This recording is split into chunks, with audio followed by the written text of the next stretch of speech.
எல்லா மதங்களும் பெண்களுக்கு எதிரானவை. எந்த காலத்திலும் ஒரு பெண் போப்பாண்டவராக முடியாது.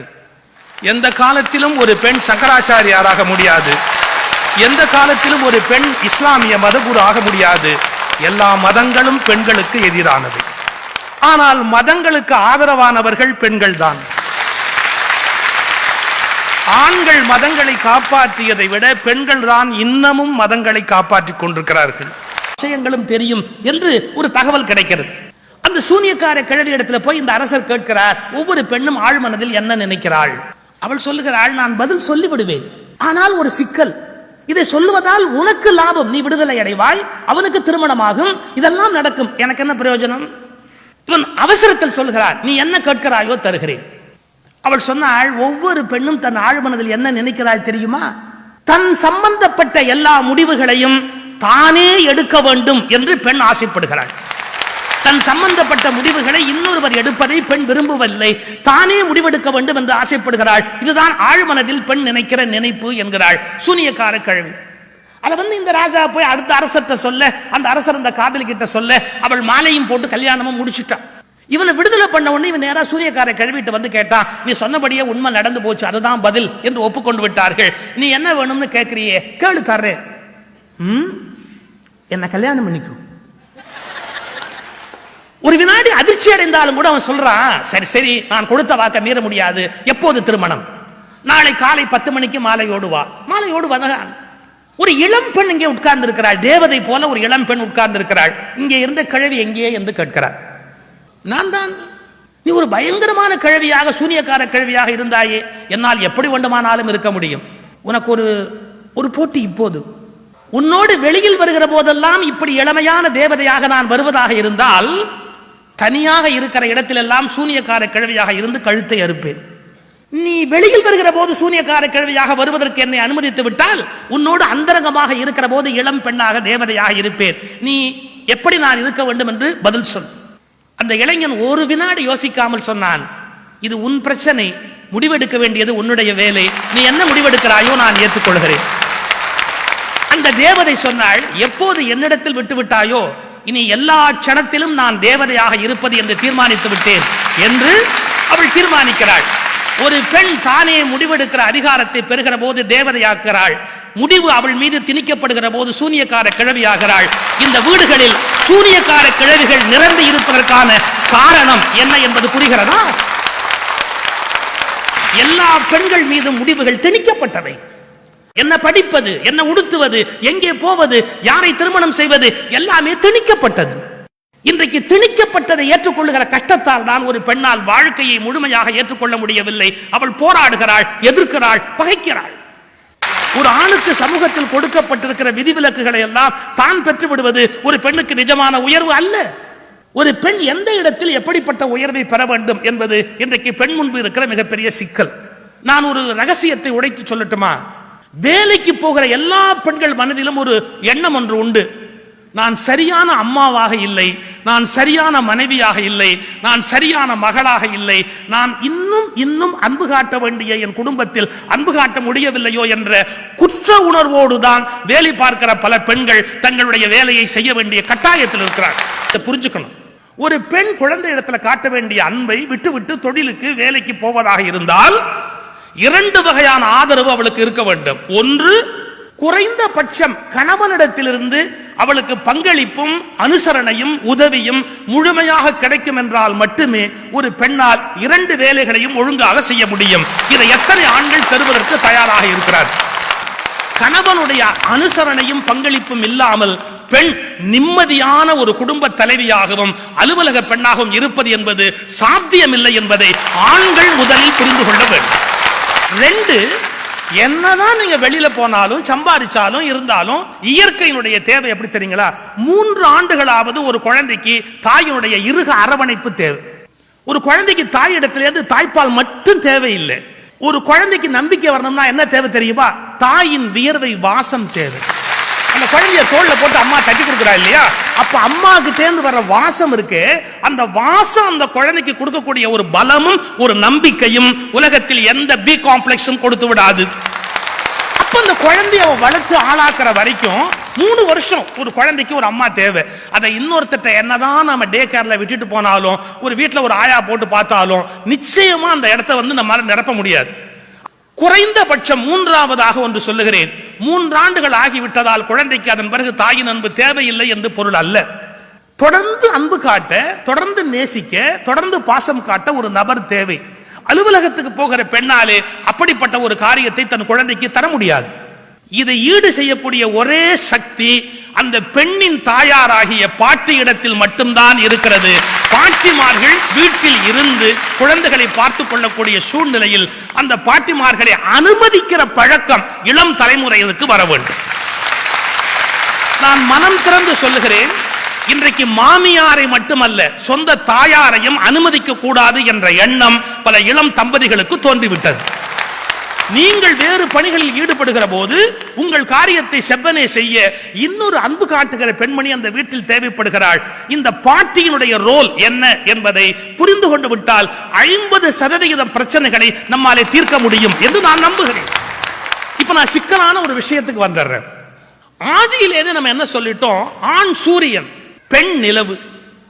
நீங்க ஜோசியம் படிச்சவங்களுக்கு தெரியும், ஒரு ஜோசியத்துல கட்டத்துல நீங்க ஒரு மனிதனுடைய அந்த பலன் பார்க்கிறதா இருந்தா சூரியனை வச்சு பிதாவுடைய ஆயுள சொல்வான், பித்ருகாரகன் அப்படின்னு அப்பாவுடைய கணக்கு சொல்வாங்க. சந்திரனை வச்சு மாத்ருகாரகன் அப்படின்னு அம்மாவுடைய கணக்கு சொல்வாங்க. இந்த சயின்ஸ் நான் தப்புன்னு சொல்லல, நம்முடைய மூதாதையர்கள் முட்டாள்கள் அல்ல. 30 நாள் வானத்துல தெரியக்கூடிய சக்தி சூரியனுக்கு உண்டு. 27 நாள் மட்டும்தான் தெரியக்கூடிய சக்தி சந்திரனுக்கு உண்டு.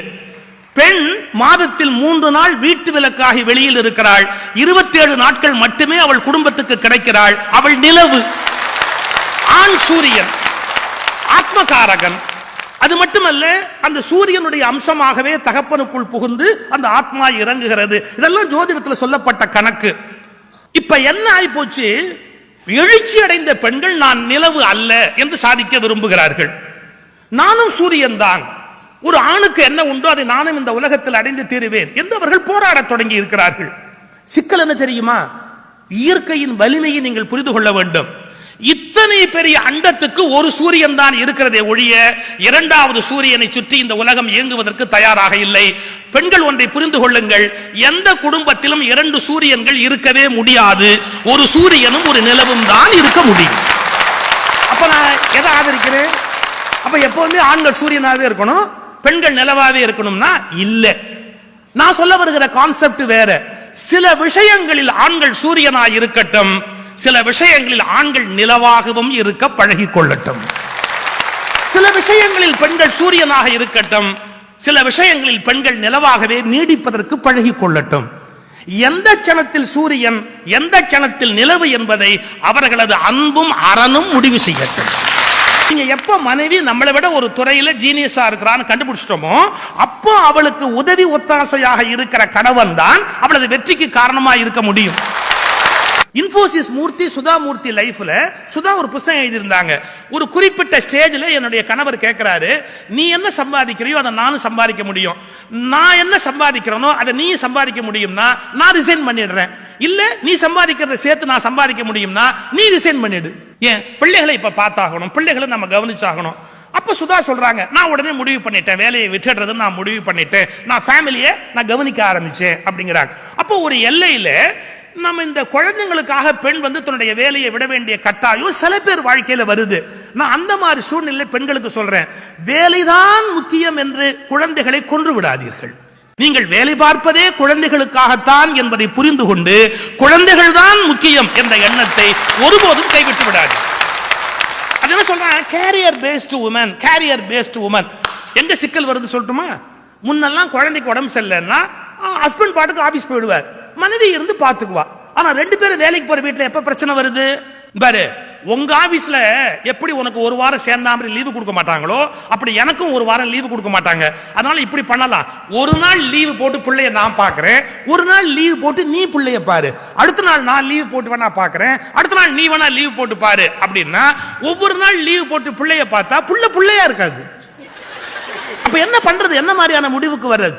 ஒரு தேவையான சந்தர்ப்பத்தில் குடும்பம் தான் முக்கியம் என்ற முடிவை எடுப்பதற்காக யாராக இருந்தாலும் சரி, அது கணவனாக இருந்தாலும் சரி, மனைவியாக இருந்தாலும் சரி, தாங்கள் ஏற்கனவே பார்த்து கொண்டிருக்கிற அந்த ரோல் இருக்கு இல்லையா, அதை முற்றிலும் மாற்றிக்கொள்வதற்கு தயாரா இருக்கணும். அப்படி எந்த இடத்தில் பெண் தன்னை விட திறமையானவள் என்பதை கணவன் புரிந்து கொள்ளுகிறானோ அந்த இடத்தில் பெண்ணுக்கு வழிவிட்டு நிற்க வேண்டிய கடமை ஆணுக்கு இருக்கிறது என்கிற அந்த கால மாற்றத்தை இந்த நூற்றாண்டில் நாம் புரிந்து கொள்ள வேண்டும். இதைவிட கொடுமையான ஒரு விஷயத்தை நான் பதிவு செய்ய விரும்புகிறேன். ஒரு பெண் தன்னுடைய கணவனோடு கருத்து வேறுபாடு கொள்ளுகிற போது சம்பாதிக்கிற பெண்களுடைய வாழ்க்கையிலே ஒரு சிக்கல் வருகிறது. நான் சொல்வதற்கு வருத்தப்படுகிறேன். பெண்ணின் தாய் தகப்பன் என்ன நினைக்கிறார்கள் தெரியுமா? லட்சக்கணக்கில் சம்பாதிக்கிற என் மகளுடைய சம்பாத்தியத்தில் நானும் என் மனைவியும் போய் உட்கார்ந்து கொள்ளலாம், அவள் கணவன் எதற்கு என்று கேட்கிற அளவுக்கு சில பெண்ணின் பெற்றோர்கள் கூட விபரீதமாக நடந்து கொள்கிறார். இன்றைக்கு சொல்லுகிறேன், கணவனுக்கு மனைவிக்கும் இடையில் கருத்து வேறுபாடு வருகிற போது பையனுடைய பெற்றோரும் சரி, பெண்ணினுடைய பெற்றோரும் சரி, தலையிடுவது இல்லை என்று தீர்மானித்தால் மட்டும்தான் தொடர்ந்து அவர்கள் ஒற்றுமையாக இருப்பார்கள்.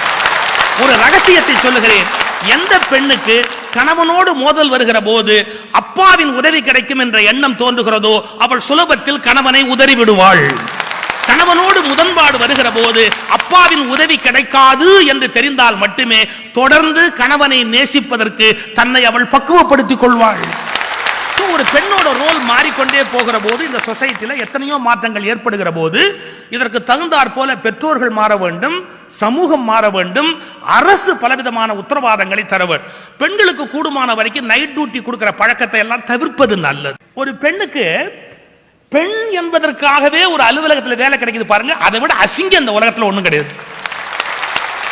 பெண் என்பதற்காகவே மறுக்கப்படுவதும் அசிங்கமானது, பெண் என்பதற்காகவே கொடுக்கப்படுவதும் அசிங்கமானது.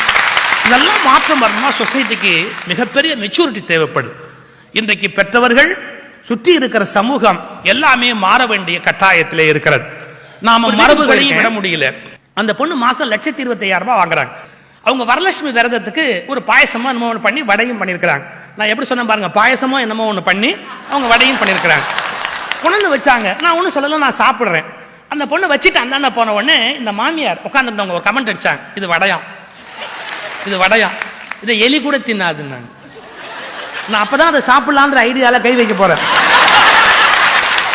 அப்ப உங்களுக்கு மனசுல எவ்வளவு குரூரம் இருக்கு பாருங்க. இவளுக்கு ஒழுங்கா வடை போட தெரியல வரலட்சுமி விரதத்துக்கு அப்படின்னு அந்த அம்மாவுக்கு கோபம் இருக்கு.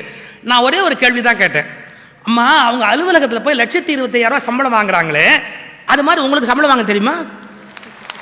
கம்ப்யூட்டர்ல போய் நீங்க இந்த மவுஸை பத்தி கவலைப்படுறீங்க, எது வடை திங்கிற மவுஸை பத்தி கவலைப்படுறீங்க. கம்ப்யூட்டர் மவுஸை வச்சு அவங்க 1,25,000 சம்பளம் வாங்குறாங்களே, அதுல 10ல் 1 பங்கு உங்களால வாங்க முடியுமா? முடியாது. அப்போ எந்த இடத்தில் யார் எதனால் திறமை உடையவளாக இருக்கிறார்களோ அதற்காக அவர்களை கொண்டாடுவது என்கிற பழக்கத்தை சமூகம் மேற்கொள்ள தொடங்கிவிட்டால் இந்த சிக்கல் எல்லாவற்றிலிருந்து வெளியே வந்துடும். எந்த வீட்டிலும் நபர் முக்கியம் அல்ல, அந்த பிரச்சனையின் ஆழம்தான் முக்கியம், அந்த பிரச்சனைக்கான தீர்வு தான் முக்கியம். ரொம்ப ஒரே வார்த்தை சொல்லி முடிக்கிறதா இருந்தா, எல்லையற்ற அன்பு என்ற ஒன்று இருக்குமானால் இது ஒரு பிரச்சனையாவே தெரியாது. இந்த உலகம் ரொம்ப அறிவுபூர்வமான ஏற்பாடு அல்லங்க, இந்த உலகம் உணர்ச்சி பூர்வமான ஏற்பாடு. சோ எல்லையற்ற அன்பு என்ற ஒன்று வந்து விட்டால் போதும், இந்த எல்லா பிரச்சனைகள்ல இருந்தும் தீர்ந்து வெளியில் வந்துவிட முடியும். ஒரு பெண் அப்படிங்கறத இயற்கை கொடுத்திருக்கு, ஒரு ஆண் அப்படிங்கறத இயற்கை கொடுத்திருக்கு. ஒன்னு புரிஞ்சுக்கணும், நீங்க இயற்கை நம்மளை விட புத்திசாலி. இப்ப நிஜமாவே ஒரு ஆணை சப்ஸ்டிடியூட் பண்றதுதான் ஒரு பெண்ணோட வேலைன்னு அது நினைச்சிருந்ததுன்னு வச்சுங்க, இந்த பெண்ணுன்னு ஒன்ன படைக்க வேண்டிய அவசியமே கிடையாது, மொத்தமா ஆணாவே படிச்சுட்டு போயிருக்கலாம். எப்ப அது 2 வெவ்வேறா படைச்சிருக்கோ, இருவரிடம் இருந்தும் இயற்கை வெவ்வேறாக எதிர்பார்க்கிறது என்பதையும் நாம் இயற்கையோடு சேர்ந்து சிந்திப்பவர்கள் புரிந்து கொள்ள வேண்டும். பெண் முழுமையும் அன்பும் அறனும் இந்த உலகத்தில் வளர்ப்பதற்காக தோன்றியவள். அதிலிருந்து ஒரு பெண் எப்போதும் விலகக்கூடாது. எனவே ஆணை சப்ஸ்டிடியூட் பண்றதோ இல்ல ஆணோட இடத்தை அச்சீவ் பண்றதோ, இந்த வார்த்தையை கவனிங்க, ஆணோட இடத்தை அச்சீவ் பண்றதோ ஒரு பெண்ணுக்கான முழு வெற்றி அல்ல. ஒரு பெண் பெண்ணாகவே முழுமையாக இருந்து ஆனால் மதிக்கப்படுவதும் ஆனால் கொண்டாடப்படுவதும் ஆண் அவளுடைய மேன்மையினை ஒப்புக்கொள்வதும் தான் உண்மையான வெற்றியாக இருக்க முடியும். ஒரு பெண்ணை நிராகரிக்காமல் அவளை பெண்ணின் தன்மையோடு கூடவே கொண்டாடக்கூடிய அந்த பண்பு தான் இந்த நாட்டுக்கு தேவைப்படுகிறது. ஒரு ஆணின் இடத்தை ஒரு பெண் அடைவது என்பது ஒரு பெண்ணுக்கான வெற்றியாக ஒருபோதும் இருக்க முடியாது. இந்த சிந்தனை போக்கை மனதில் பெற்று மதிக்க வேண்டிய எல்லையில் மதித்து உயர வேண்டிய எல்லையில் உயர வேண்டியது இந்த சமூகத்தின் கடமை. நன்றி, வணக்கம்.